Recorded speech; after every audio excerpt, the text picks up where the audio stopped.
planet Earth has for the most part been taken over by an esoteric, magical movement with satanic roots. When we look at California, it has been embodied by the satanic ideology like nowhere else. There's a reason that Hollywood, which is actually magical wand, was conceived in California. It is now conclusive that its primary purpose has been to externalize Satanism in order to set up a one-world government with its primary religion, i.e. the Book of the Law. But where has all of this come from?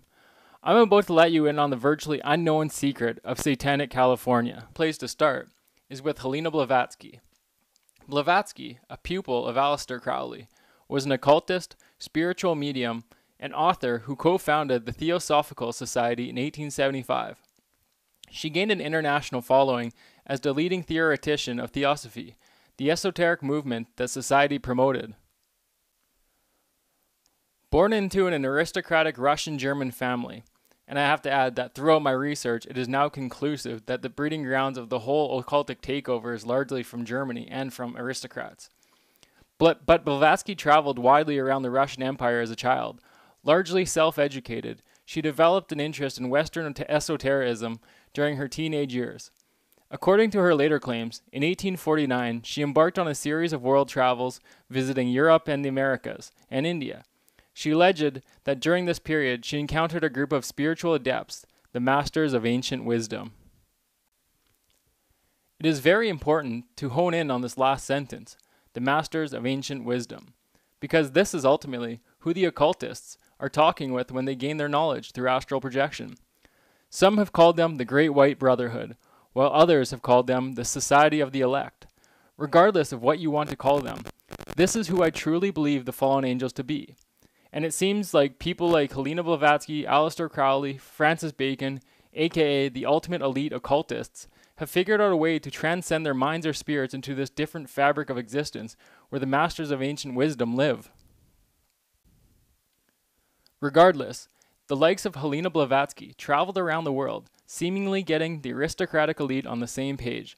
The Nazis, along with European and North American elite, undoubtedly took this practice in and ran with it. Hence a group like the Skull and Bones rising to take over and producing multiple presidents and leaders of industry. It is now undeniable that the Nazis for the most part escaped Germany in Operation Paperclip with their lives and their Blavatsky ideologies.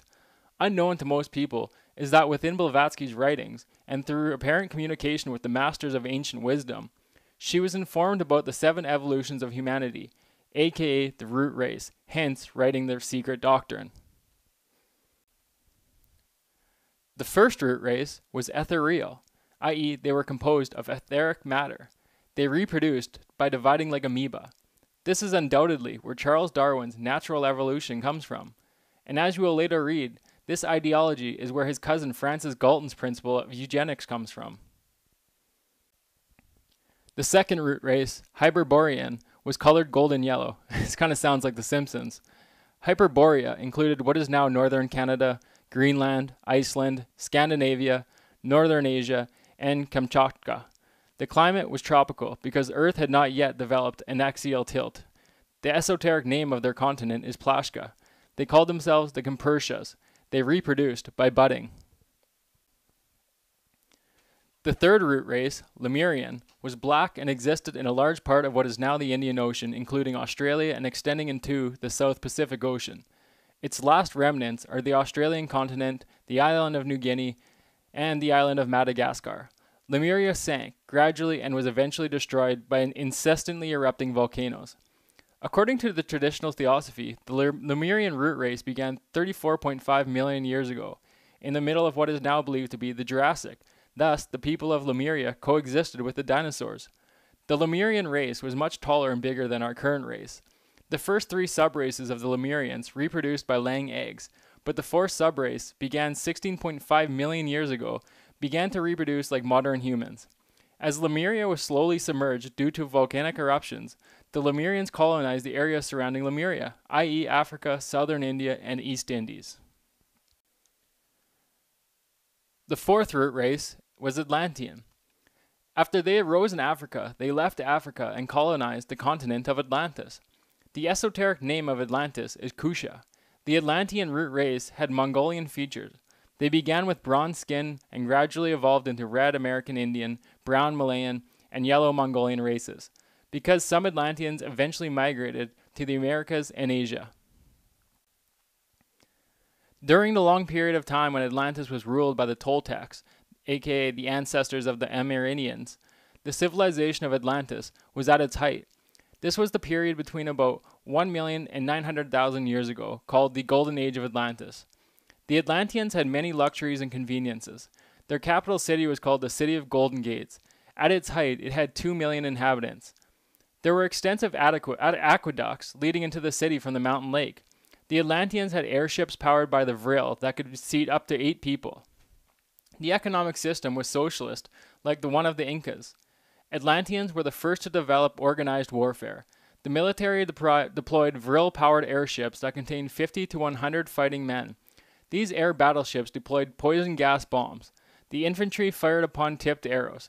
The Toltecs on Atlantis worshipped the sun in temple as grand as those of ancient Egypt, that were decorated in bright colors.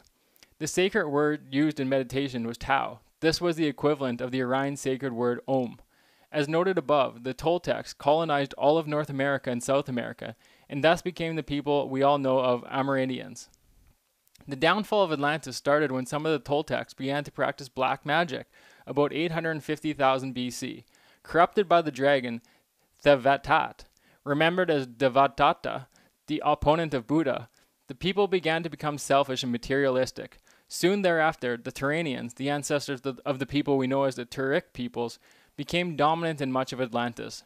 The Turanians continued to practice black magic, which reaches its height about 250,000 BC, and continued until the final sinking of Atlantis. Although they were opposed by white magicians, the masters Moria incarnated the Emperor of Atlantis in 220,000 BC to oppose black magicians. The black magicians used magical spells to breed human-animal chimeras to use as sex slave. They also had an army composed of chimeras that were composites composed of a human body with the heads of fierce predators such as lions, tigers, and bears. They ate their enemy corpses on the battlefield. The war between the white magicians and the black magicians continued until the end of Atlantis. The masters of the ancient wisdom telepathically warned their disciples, aka the white magicians, to flee Atlantis in ships while there was still time to get out before the final cataclysm. As noted above, the final sudden submergence of Atlantis due to earthquakes occurring in 9,564 BC. The fifth root race was the Orion race. Blavatsky asserted humanity was in the fifth root race. The Orion race, which Theosophists believed to have emerged from the previous fourth root race, aka the Atlantean root race, and beginning about 100,000 years ago in Atlantis. The small band of about 9,000 people constituting the then small Orion root race migrated out of Atlantis in 797 BC. The bards of the new white root race poetically referred to the new races as being moon-colored. A small group of these Orion migrants from Atlantis split from the main body of the migrants and went south to the shore of the inland sea in what was then a verdant and lush Sahara, where they founded the City of the Sun. The main body of migrants continued onwards to an island called the White Island, in the middle of what was then an inland sea in what is now the Gobi Desert, where they established the City of the Bridge. The City of the Bridge was constructed directly below the etheric city called Shambhala, where Theosophists believe the governing deity of Earth, Sanat Kumara, dwells. Thus, the ongoing evolution of the Orion root race has been divinely guided by the things being Theosophists called the Lord of the World. Blavatsky described the fifth root race with the following words. The Orion races, for instance, now varying from dark brown, almost black, red, brown, yellow, down to the whitish creamy color, are yet all of one of the same stock. However, Blavatsky also opines that some Semitic peoples have become degenerate in spirituality, i.e. the Holocaust. According to Blavatsky, the sixth subrace of the Orion race will begin to evolve in the area of the United States in the early 21st century. The sixth subrace of the Orion root race will be called the Australo-American subrace and is believed by Theosophists to be now arising from the Teutonic subrace of the Orion root race in Australia and in the western United States. Many individuals of the new subrace will be born in California and its surrounding nearby area, i.e. the Australo-American subrace is an arising from the Anglo-American, Anglo-Canadian, Anglo-Australian, and presumably also the Anglo-New Zealander ethnic groups. The sixth, or Australo-American subrace, will possess certain psychic powers, and for their pituitary body will be developed, thus giving an additional sense. That is what cognizing astral emotions in the ordinary waking consciousness. We may say that in general the sixth subrace will bring in wisdom and in intuition, blending all of that is best in the intelligence of the fifth subrace with the emotion of the fourth. According to C.W. Leadbeater, a colony will be established in Baja California by the Theosophical Society under the guidance of the masters of the ancient wisdom in the 28th century for the intensive selective eugenic breeding of the sixth root race. The master Moria will physically incarnate in order to be Manu, i.e. the progenitor, of this new root race. By that time, the world will be powered by nuclear power, and there will be a single world government led by a person who will be the reincarnation of Julius Caesar. Tens of thousands of years in the future, a new continent will arise in the Pacific Ocean that will be the future home of the sixth root race. California, west of the San Andreas Fault, will break off from the mainland of North America and become the island of California off the eastern coast of the new continent. The seventh root race will arise from the seventh subrace of the sixth root race on the future continent that the sixth root race will be living on that will rise from the Pacific Ocean. The continent they will inhabit is esoterically called Pushkara. Migration to Mercury after the present round of human spiritual evolution by reincarnation of souls and root races is completed in several million years from now. The human race will migrate to the planet Mercury to continue its spiritual and physical evolution. So we now see why California has been selected as the breeding grounds for Satanism, because Satanism is the underlying substance of what Helena Blavatsky has put forth. The one thing about the so-called masters of wisdom is that they seem to be the ultimate deceptors, i.e. the fallen angels. They keep feeding all these people notions through the astral projection phenomenon, such as math and space travel. But it is so obvious to me that this is an anti-human cult. Now with CERN, it appears that this was all just a ruse in order to get humans to build a portal to bring the fallen angels into our world.